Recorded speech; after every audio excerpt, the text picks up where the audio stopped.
Hey everybody, good energy to y'all. So another thing that just came to my mind is, um, so my experience, I started out with pharmaceuticals, pills. I started out with marijuana, and then the real issues started with pharmaceuticals. Oxycontin was my thing that really got me fucking hooked.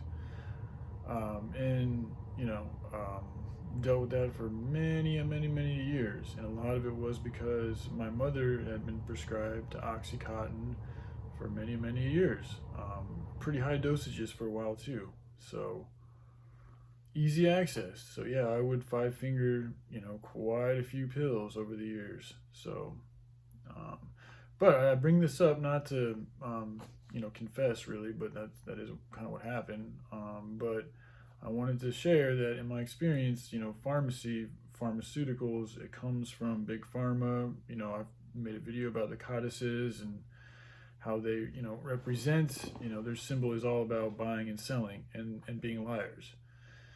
So, and I believe that there are, that all these pharmaceutical drugs are spiritually imbued. So they come with a spiritual, effect as well as the chemical effect. Now, since taking things like kratom, kava, marijuana, and even alcohol, alcohol, you have to be careful because there's a lot of different types of alcohol, different sugar contents, and there's a big difference, in my opinion, between drinking beer and hard alcohol too. So there's a lot that goes into alcohol. That's a huge subject that I think is worthy of some serious debate. But as far as kava, kratom, and marijuana is concerned, um, they are a lot less spiritually, afflicting to me. Like I don't wake up in the morning feeling as bad as I would, from oxys. You also, in my experience, they don't hurt the body nearly as much as these pharmaceuticals do.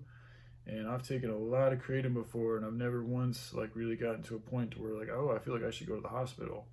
Whereas on pharmaceuticals, I have gotten to that point before. So and these are natural things. Kratom comes from the earth. So does kava. So does marijuana.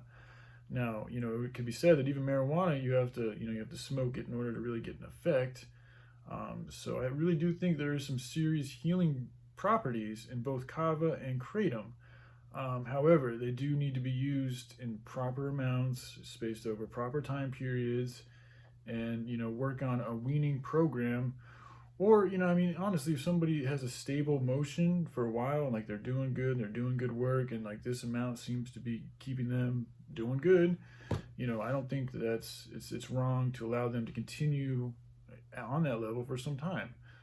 Maybe not forever, but again, that's also kind of a personal choice, because at the end of the day, I'm really concerned with changing the world and the movement behind that, and it's also like we shouldn't really be telling other people what they have to do, but if their actions are hurting the collective or the whole, then that's different, because now you're not just it's not us telling you what to do, we're actually looking out for everybody, which is the main reason why humanity's in the situation that it's in, is because we stopped looking out for everybody else and just started thinking about ourselves. Not everybody, but the general consensus of capitalism and money and societies, and the way we've been programmed is to focus on you, is to make as much money as you can, is to be as successful as you can, and not really focus on the other man.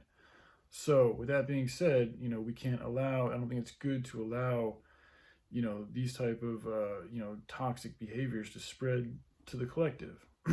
But again, I just wanted to talk about, like when I talk about, allowing things, I don't think it's good to allow pharmaceuticals. That's just, it's letting another type of demon in that's not from God, that is, I believe, from the, whatever you want to call it, just evil.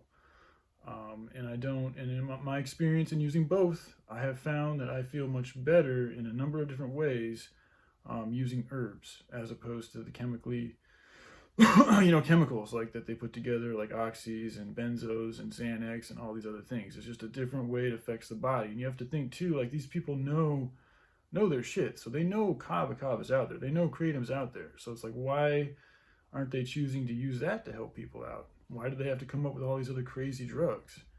you know, there's a reason to these things. And I do think it has to do with spiritual possession, spells, magic, all these other types of things. So, yeah, just some more information I want to share with you guys on this topic. I hope you all are doing well. All right. Love you. Bye.